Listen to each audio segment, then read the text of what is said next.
중국인들이 우리나라의 주택을 자꾸 보유하고 있는 그러한 증가 추세, 보유하고 있는데 그 증가 추세에 있다. 전체 주택 중에 55%가 중국인인데 지금 최근에 자꾸 이제 외국인들이 서서히 들어오고 있는데 지금 이것을 정부가 그냥 두 손 놓고 있으면 이건 안 된다라고 저는 정말 생각합니다.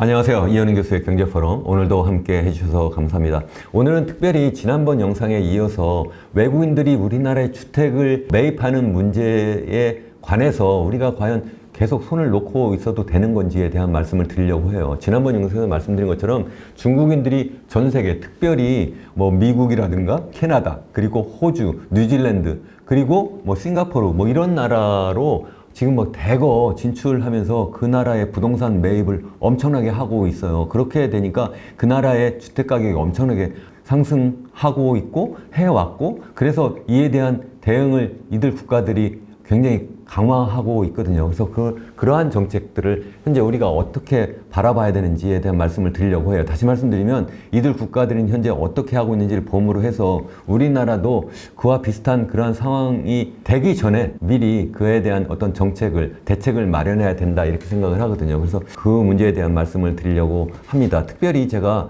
먼저 호주의 사례를 드릴게요. 이 호주는 이게 저도 뭐 예전에 호주에서도 한 1년여 살았었어요. 제가 호주 멜번 대학에 거기 초빙 교수로 가서 거기서 연구도 하고 또 거기에서 우리 가족이 다 함께 가서 우리 아이들과 1년여 아주 행복하게 살았는데, 호주의 경우에는 주택 가격이 그렇게 비싸지 않은 상태였어요. 그때만 해도 한 2000년 정도 됐었는데요. 그때만 해도 집값이 비싸지 않은데 최근에 가지고 주택 가격이 엄청나게 많이 올랐다는 그런 뉴스를 보면서 제가 그 당시에 같이 친하게 지냈던 그런 교포들하고도 전화통화로 여러 가지 상황을 물어보기도 했었는데, 이게 외국인들이, 특히 중국 사람들이 엄청나게 막 몰려들면서 집값이 막 엄청나게 상승했다 뭐 이런 이야기를 하더라고요. 그래서 이것이 그냥 계속 둘 수가 없다 이렇게 하는 얘기를 몇 년 전부터 계속 들었었는데요. 이 호주의 경우에는 어떻게 하는가 제가 봤더니, 이 호주는 외국인들이 부동산을 구입할 때는 최근에 이제 특별히 더 이제 강화된 그러한 조치이기도 한데요. 외국인 투자심의위원회라고 하는 FIRB의 승인을 받아야 된다고 하더라고요. 그래서 이 승인을 받지 않으면 살 수 없다. 다시 말씀드리면 일단 우리나라 같은 경우에는 그런 승인 절차가 없이 그냥 어디 그 부동산 거래 중개소에 가서 나 집 사겠다 그러면 그냥 사는 거잖아요. 이렇게 살 수가 없고, 외국인은 주택이든 토지든 이러한 부동산을 매입을 하기 위해서는 외국인 투자심의위원회 승인을 꼭 거쳐야 된다. 근데 그 내부적으로 들어가 보면 외국인은 주택을 그러면 아무거나 살 수 있느냐? 그렇지 않다는 거예요. 뭐냐면 기존 주택은 구매할 수가 없다 하는 거고요. 그리고 오직 신축 주택, 새로 집을 이제 막 이렇게 건설해서 분양하는 그러한 주택 있잖아요. 그런 주택은 살 수가 있고요. 또 기존에 여러 가지 주택들이 있는데 이것을 재개발하기 위해서 그러한 경우에는 또 제한적으로 부동산을 구매할 수가 있다고 해요. 이거는 뭐냐면 이미 있는 집들을 외국인, 특히 이제 중국인들이 들어와가지고 그 집을 구매를 하기 시작을 하면 기존 주택 가격이 너무 많이 올라간다는 거죠. 그러니까 그렇게 하지 않고 차라리 외국인들이 들어와가지고 새로 신규 주택을 많이 건설할 수 있도록 그렇게 장려하기 위한 조치로 외국인들이 들어와서 신규 분양 주택들을 이렇게 살 수 있도록 이렇게 하는 그런 조치를 하고 있다. 이렇게 이야기를 제가 들었습니다.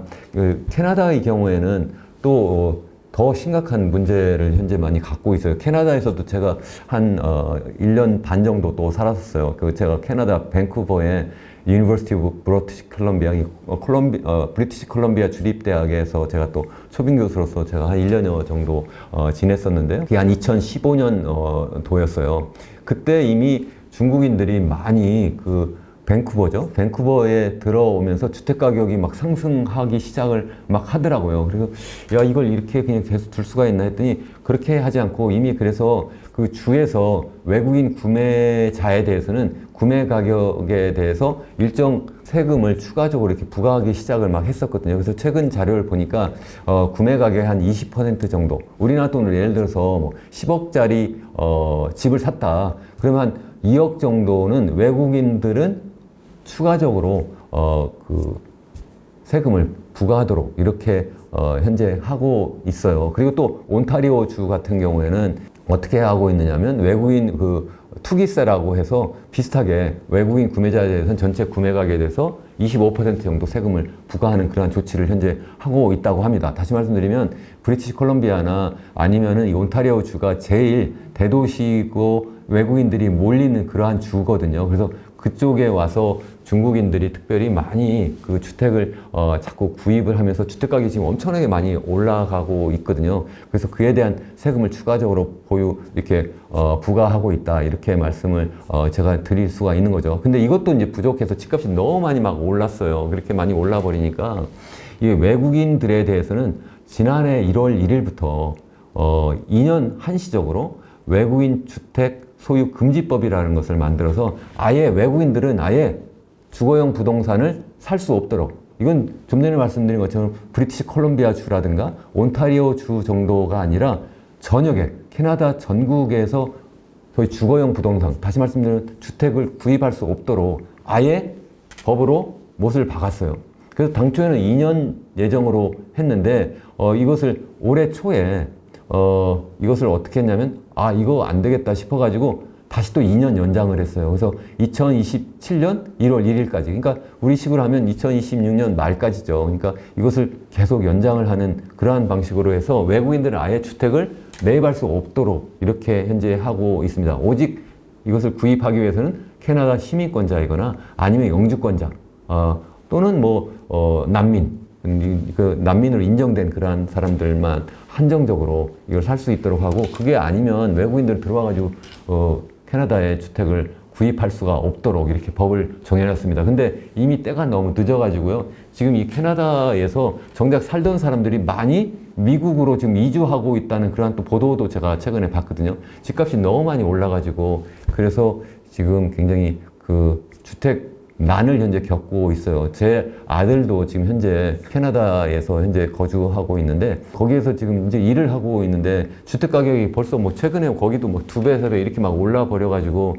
도대체 이거 살 수 없는 정도가 아니라 한 달 그 렌트비가 자기가 버는 그러한 월급의 거의 절반 이상이 다 그 월세, 렌트로 나가게 되니까 굉장히 힘들어 하고 있어요. 그래서 정말 이게 심각한 문제다. 이게 결국은 그 내국인, 우리 캐나다 사람들의 문제, 아니면 영주권자가 주택을 많이 투기해서가 아니라 외국인이 들어와가지고 주택을 막 매입을 하게 되면서 이게 벌어진 그런 사단이거든요. 뒤늦게 이런 조치라도 취하고 있는데 좀 더 일찍 이러한 조치를 취했으면 이렇게까지 되지 않았을 건데 참 아쉽다 이런 생각이 듭니다. 한 가지 제가 더 보여드리려고 하는 것은 뭐냐면 그 싱가포르의 주택 정책이에요. 이 싱가포르의 경우에는 지난번에 잠깐 언급해 드렸는데 싱가포르는 전체 그 주택 중에서 80%가 다 공공주택이라고 말씀드렸잖아요. 주택개발청, HDB라고 하는 그 주택개발청에서 공공주택을 공급을 하고 있고, 이것은 1960년부터 계속 해온 그러한 정말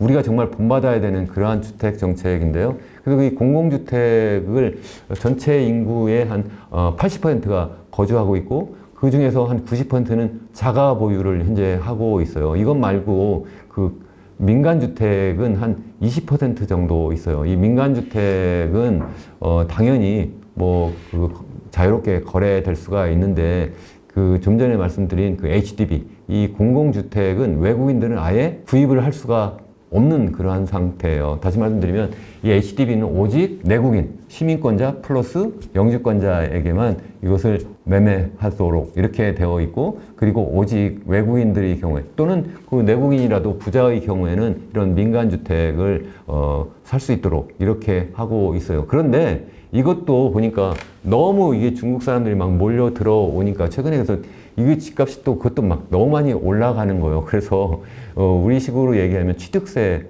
등록세 이걸 하나로 묶어가지고 ABSD라고 해서 구매자 인지세를 어떻게 했냐면 이것을 최근에 외국인들의 경우는 2011년 12월에 종전에 외국인들의 경우는 구매 가격에서 20%를 그 ABSD로 취등록세를 추가적으로 납부했는데 이걸 2021년 12월에는 30%로 이걸 올렸어요. 근데도 이게 계속 외국인들, 특히 중국인들이 자꾸 투기 자금이 들어오니까 지난해 4월에 이걸 60%까지 올렸어요.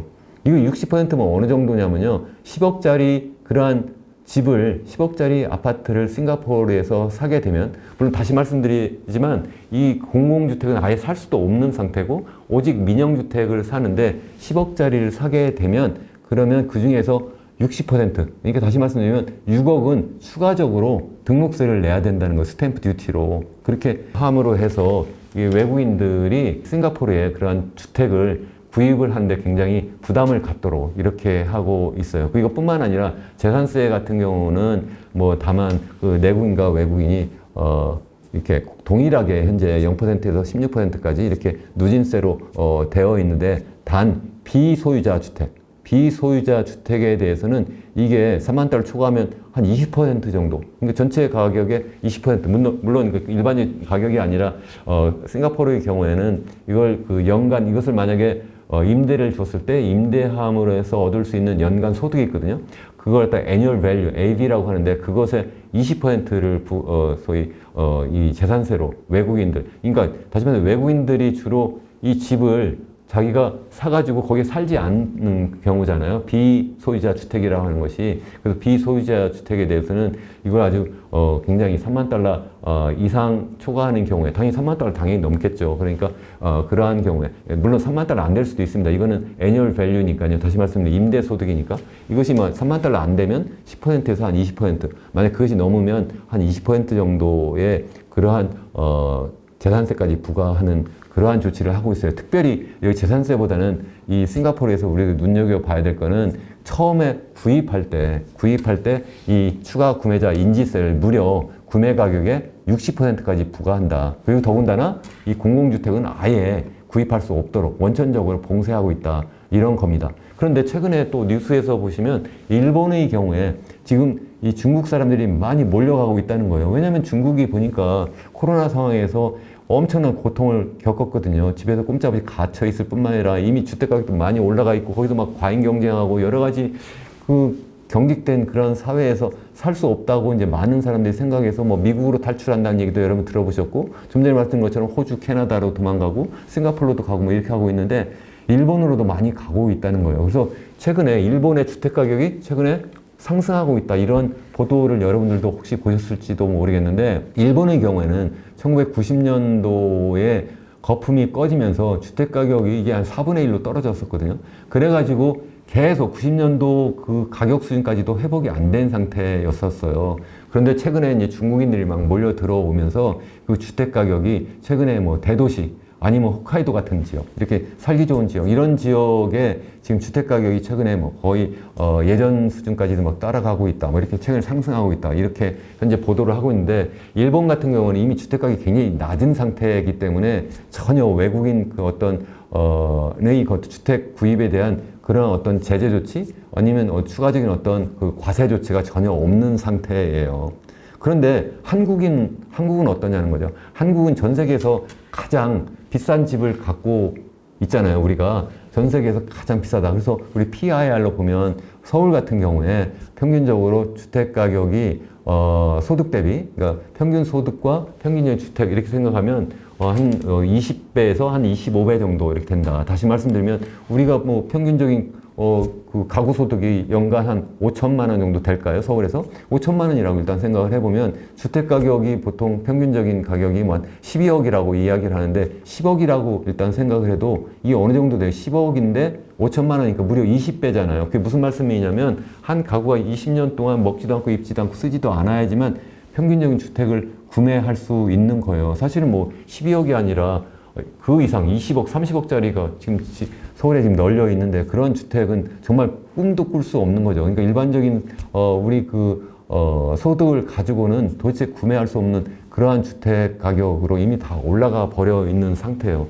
이런 상태에 있는데, 그렇기 때문에 주택 가격이 하향 안정화되어야지만 우리 젊은이들이 그래, 나도 미래에 내가 열심히 저축하고 내가 열심히 일하고 그렇게 함으로 해서 내가 집도 내가 구매할 수 있고, 그러니까 집 주인, 내가 집을 내가 직접 보유할 수 있고 거기에서 내 안정적인 그런 가정을 꾸릴 수 있다, 이렇게 생각할 수가 있는데, 이미 주택 가격이 너무 많이 올라 있는 상태다. 근데 지금 최근에 지난번 영상에서 잠깐 말씀드린 것처럼 최근에 외국인들, 특히 중국인들이 우리나라의 주택을 자꾸 보유하고 있는 그러한 증가 추세, 보유하고 있는데 그게 증가 추세에 있다. 전체 주택 중에 55%가 중국인인데 지금 최근에 자꾸 이제 외국인들이 서서히 들어오고 있는데 지금 이것을 정부가 그냥 두 손 놓고 있으면 이건 안 된다라고 저는 정말 생각합니다. 이 영상을 얼마나 많은 분들이 보실지 모르겠지만 이 영상을 주위에 많이 좀 알려주시면 참 좋겠어요. 그리고 특히 정책을 담당하는 분들, 우리 정치권들, 그리고 또 우리 건설교통부라든가 재경부라든가 이런 우리 공무원들 정말 제발 우리 국민들을 위한 정책을 좀 써주시면 좋겠어요. 외국인들이 막 여기 들어와가지고 우리나라 주택가격 올리고 그래서 거기에서 또 여러 가지 투기 차익도 누리고 또 외국인들이 들어와가지고 여기 거주하지도 않으면서 우리나라의 그 집을 우리나라 사람들에게 결국은 이걸 임대해서 결국 우리나라 사람들은 그 중국인에게 집값, 집세 내고 전세료 내면서 거기에서 임대해서 살 수 없잖아요. 그런 상태로 계속 만들면 정말 안 되겠다. 이런 생각을 정말 합니다. 여러분 끝까지 시청해서 감사하고요. 여러분들 도움이 되셨으면 기왕이면 구독과 좋아요도 눌러주시고 그리고 많은 댓글 남겨주시면서 우리가 같이 토론하면 좋겠습니다. 여러분의 참여가 정말 이 사회를 바꾼다고 생각합니다. 여러분 감사합니다.